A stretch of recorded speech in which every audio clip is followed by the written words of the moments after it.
Well, I kind of feel the same way about the NFC, but I mean, we can both kind of like the Packers. I think.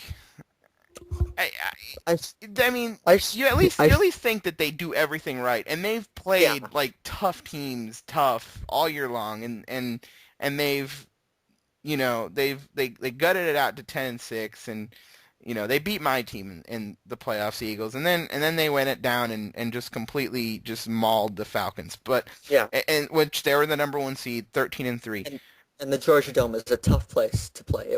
It gets loud. I know the Falcons were pretty inexperienced, but that was impressive no matter how you look at Yeah, it. absolutely. And Aaron Rodgers took control of the game in the second quarter after the kickoff Yeah. return that the I Falcons and had. I I'm a huge Aaron Rodgers fan too. So, I mean, I should by all accounts I should hate Green Bay, but I don't. I really like Aaron Rodgers. I like a lot of their players. They're a very good team. Yeah, I mean they beat my team twice this year, but I really can't find myself hating the Packers. There's no real one player like I just completely hate. Even Clay Matthews. You can't hate a guy like that. But Yeah, then we move on to the team that they're playing this week, and God, do I hate the Chicago Bears. see, I have different reasons for being bitter about the Bears. I take you back to week one when we Calvin Johnson catches the pass in the end zone, hangs onto it, but he didn't complete the process. Because he just and it looked totally normal that he just kind of just set it aside and didn't Yeah, complete the it's process. yeah, and that's the sort of thing I talk about. With the Bears are the second luckiest team in football, Okay, so but because the Lions, if you ask me, if the Lions win that's week one in Chicago, if the Lions win that game and the Bears lose that game, the season for both teams could look very, very different. well, not only that, but okay, so you've got two things. I mean, I'm gonna move on to that, but before that, Yeah, I'll let you go. okay, I'm gonna start. Okay, for whatever. Okay, let's start in the off season when there were reports that the Bears met with Julius Peppers' agent during the scouting combine, which is tampering because that's before the off season period, and that Julius Peppers' agent only has one client. It's Julius Peppers, so they didn't meet about him about another client. It's just about Julius Peppers. So that kind of started for me the hatred because the Eagles were kind of in the running for Julius Peppers. You saw him at a 76ers game. He said all the right things about maybe going to Philadelphia, obviously just to create leverage. But he ended up going to Chicago. They ended up signing Chester Taylor. They ended up getting Mike Martz as offensive coordinator.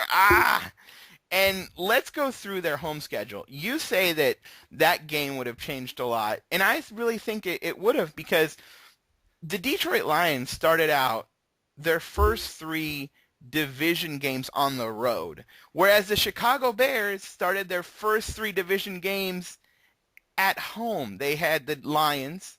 Let's go through it. They had the Lions, which we already went through that game. They went to Dallas, and at this point, see, I think I'm kind of being punished a little bit for the Bears this season because in week two they went down to Dallas and they beat the Cowboys, and I was ecstatic about that because the Cowboys at that point were 0-1, then they went to 0-2, and the Cowboys ended up being nothing this season.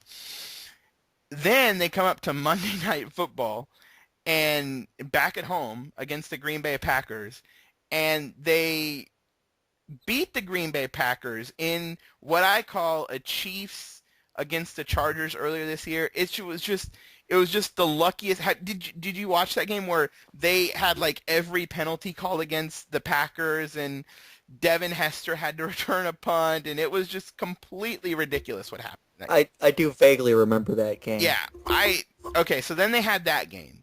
Then next Sunday night they go up to New York and they just get their heads handed to them by the Giants. Then, and I'm looking at their schedule right now. I don't know this off the top of my head. I'm not that angry. Then they go to Carolina and they get a win against what turned out to be a two-win team. Everybody beats Carolina. Everybody beat Carolina, a two-win team. Then they lost at home to Seattle. Then they lost Then they lost to the Redskins in the At D'Angelo home. Hall. Yeah, in the D'Angelo Hall. 4 picks in the second half game. Another player I completely hate, but Jay Cutler throws 4 picks. Oh my goodness. Then they go up to Buffalo and beat the Bills. Oh, what a tough test for them. That was in That Toronto, was actually. Toronto. Yeah.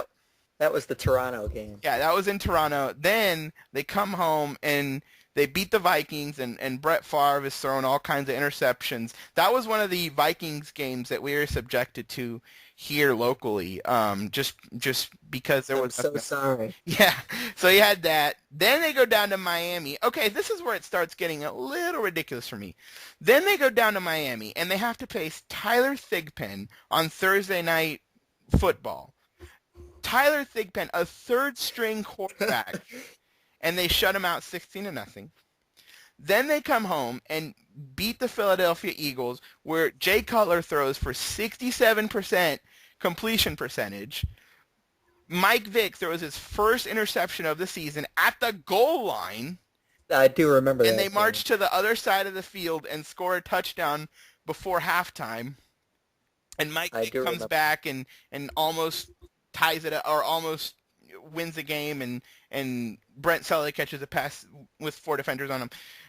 Then they go to Detroit, and that's the I didn't want to take that's the Ndamukong Suh. That's the Sioux game. So tell me about that. They very, very easily could have lost that game too. So what happened in that? Because I didn't see that with the... It was. I'm trying to remember the play. I've tried to blot out this one, but this was in Detroit, and Ndamukong Suh gets called for. Shit, I don't remember what he got called for, but it was like personal foul or something like. Oh, I remember what it was. He pulled someone down by the hair for a tackle, which is completely legal. Right, the hair's. But they flagged him for it. They called him for that, and then he got called for unnecessary roughness because he hit Cutler's shoulder pads from behind when Cutler's running downfield, which is iffy. Right. At best. This is what. So, ad hoculi effect. This is what I'm talking about. So, and then just to kind of continue the streak. The Bears strike me, they're not like the Jets in that they get ridiculous plays that they pull out of nowhere. No, they don't get ridiculous plays. They get ridiculous flags. Well, they get ridiculous flags, but then they also get the ridiculous matchups. I mean, we talked about Tyler Thigpen in Miami. Okay, but then the week after that, they get their heads beat in by New England. And their early season schedule was not much to write home about. They had Carolina, Dallas, of course, turned out to be not good. They lost to Seattle and Washington. Yeah. So at that point, they're 4-3. Buffalo, Minnesota twice, Miami we talked about. So yeah, that's that too. So they go up to 9-3. They get their heads handed in by New England, 9-4, and then here come the Vikings with Joe Webb at quarterback on Monday Night Football on a frozen field. It wasn't always Joe Webb at quarterback. Oh, no. This was, yeah, you're right. That was Brett Favre saves the world game. Yes, it was. It was Brett Favre. Hey, let's start. Even though the field is frozen, our season's over. I'm doubtful, but I have to go out at Monday Night Football, and I have to go out in a blaze of glory. Yeah. I was listening to that game actually on the radio, and the Bears color commentators were so offended that Brett Favre had done that to them. And if I didn't hate the Bears, I would kind of be offended as well. But it turned out to be that it was just a complete disaster for the Vikings. Joe Webb comes out, looks horrible, and then beats the Eagles the next week. To me, that game pretty much sums up the entire Minnesota Vikings season. Their stadium roof collapses. They have to play at the University of Minnesota Stadium on a frozen field. Brett Favre heroically comes back, gets hurt, disappears, and they get blown out of the water. That's essentially their season to me. Yeah, so they have that, and then the next week it's what we called the Horseshoe Bowl against the Jets. Horseshoe Bowl. Which can still happen. Yeah, I forgot the Bears won this game, actually. 38-34. the next week at home, and then they go up to Green Bay and they play their starters the whole game. Then they try to shut out or they try to keep the Packers out of the playoffs. They couldn't, so now they're going to play them this week. But that's kind of my case against the Bears. I mean, starting from the off season, so I was just completely angry about that. So that's all I've got about just complete hatred.